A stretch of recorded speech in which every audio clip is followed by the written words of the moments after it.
Cartoon तो हर बच्चे के फेवरेट होते हैं, लेकिन हम में से भी ऐसे बहुत से एडल्ट्स लोग होंगे जिन्हें कार्टून्स देखना अच्छा लगता होगा, क्योंकि हमारा बचपन कार्टून देखते देखते ही गुजरा है। लेकिन क्या कभी आपने सोचा है कि जिन कार्टून्स को आप बचपन से देखते हुए आ रहे हो उनकी एंडिंग किस तरह से हुई होगी?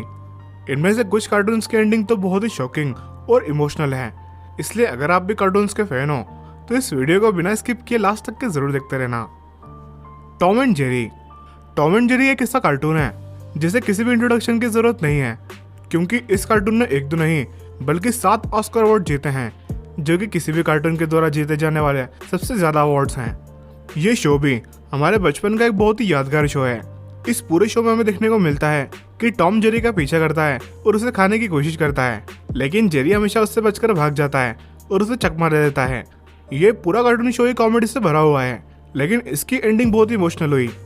टॉम एंड जेरी के लास्ट एपिसोड का नाम ब्लू कैट ब्लूज है, जिसमें ये दोनों ट्रेन की पटरी पर पहुंच जाते हैं और सुसाइड कर लेते हैं। लेकिन आखिर इन दोनों ने ऐसा किया ही क्यों था? असल में टॉम जिस बिल्ली को पसंद करता था वो एक अमीरजादे बिल्ली के साथ चली गई, इसलिए उसका दिल टूट गया और वो पटरी पर आकर बैठ गया। और ऐसे ही कुछ जेरी के साथ भी हुआ, इसलिए ये दोनों पास पास में बैठ गए और इस तरह इस एपिसोड की एंडिंग हो गई। परमैन। परमैन भी एक ऐसा एनीमे है जो इंडिया में बहुत ही फेमस हुआ था। इस एनीमे का मेन हीरो मित्सुओ होता है, जो कि अपनी टीम का लीडर भी बताया गया है। मित्सुओ सुमिरो होशिनो को बहुत पसंद करता है, जो कि कोई और नहीं बल्कि उसकी टीममेट पाको होती है। लेकिन वो कभी भी अपनी आइडेंटिटी किसी को नहीं बताती। लेकिन परमैन के एंडिंग में सब कुछ बहुत अलग हो जाता है। वेल, इसकी एंडिंग तो हमें टीवी पर नहीं दिखाई गई, लेकिन ये हमें कॉमिक में देखने को मिलती है। इसकी एंडिंग में दिखाया गया है कि परमैन एंड में बहुत सिंसियर हो जाता है और अपना काम दिल लगाकर करता है, जिससे इम्प्रेस होकर बर्डमैन उसका प्रमोशन कर देते हैं और परमैन भी बर्डमैन बन जाता है। और इसके बाद वो उसे एक दूसरे प्लैनेट पर रक्षा करने के लिए भेज देते हैं। लेकिन जब मित्सुओ अपना प्लान छोड़कर जा ही रहा होता है, तब मिस सुमिरे यानी कि पाको उसे अपनी सच्चाई बता देती है, जिसके बाद मित्सुओ धरती पर वापस लौटने का वादा करता है और वहां से चला जाता है और कई सालों तक नहीं लौटता।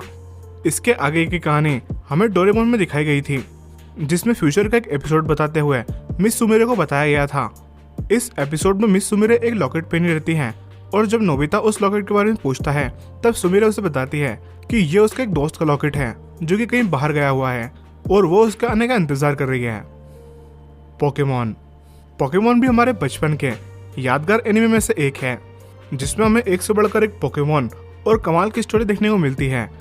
जैसे कि हमने शुरुआत में देखा था कि ऐश का फेवरेट पोकेमॉन पिकाचू रहता है और यही उसका पहला पोकेमॉन भी होता है।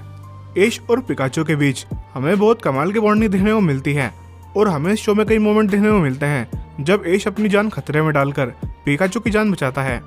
ऐसा ही कुछ 2017 में आई पोकेमॉन की आई चूज यू नाम की एक मूवी में भी हुआ, जिसमें ऐश ने पिकाचू की जान बचाते हुए खुद की जान दे दी और इस मूवी में ऐश को मरा हुआ बताया गया है। बहुत से लोग इस शॉट को देखकर ही समझते हैं कि ये पोकेमॉन की एंडिंग है, और ये जो फोटो आप देख रहे हो जिसमें पिकाचू रोता हुआ नजर आ रहा है, ये भी इसी मूवी का सीन है। लेकिन ये पोकेमॉन की ऑफिशियल एंडिंग नहीं थी, क्योंकि इस मूवी में ही ऐश को वापस से जिंदा बताया गया है।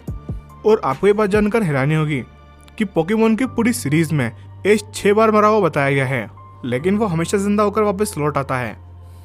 लेकिन बात अगर ऑफिशियल एंडिंग की जाए तो पोकेमॉन की कोई भी ऑफिशियल एंडिंग नहीं दिखाई गई है। दोस्तों, नंबर 1 के बारे में जानने से पहले अगर आप चैनल पर नए हो या अभी तक आपने द नॉलेज बुक को सब्सक्राइब नहीं किया है तो अभी सब्सक्राइब कर लीजिए और पास में इस बेल आइकन पर जरूर क्लिक कर लेना, ताकि ऐसे इंटरेस्टिंग वीडियोस आपको डेली मिलते रहें।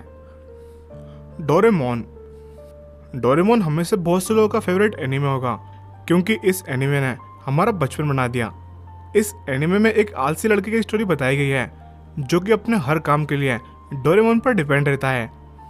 लेकिन इस एनीमे की एंडिंग देखकर शायद किसी को भी यकीन ना हो, क्योंकि इस एनीमे की एंडिंग बहुत ही अनएक्सपेक्टेड दिखाई गई है।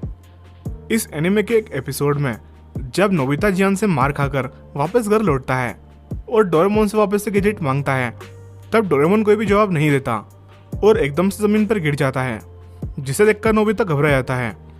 तभी वो फ्यूचर में डोरेमी से बात करता है और वो उससे कहती है कि डोरेमोन का एक बहुत ही इंपॉर्टेंट पार्ट खराब हो चुका है, जो कि सिर्फ फ्यूचर में ही मिल सकता है। ये एक तरह की बैटरी है जो अभी के टाइम पर अवेलेबल नहीं है, इसलिए उसके पास 2 ऑप्शन हैं, या तो डोरेमी फ्यूचर से आकर उसकी मदद करे, लेकिन इसमें डोरेमोन की याददाश्त जाने का खतरा है, और दूसरा ऑप्शन ये है कि वो प्रेजेंट में ही उस बैटरी का बनने का वेट करें। इसके बाद नोबिता पूरी तरह से बदल जाता है। वो दिल लगाकर पढ़ाई करता है और कुछ सालों के बाद वो अपने हाई स्कूल में भी टॉप करता है। और इसके बाद एक बहुत बड़ा टाइम गैप बताया जाता है, जिसके बाद नोबिता और शिजुका की शादी भी हो जाती है और नोबिता पूरे जापान का सबसे बड़ा साइंटिस्ट बन जाता है और वो बैटरी बना लेता है जिससे डोरेमोन ठीक हो सकता था।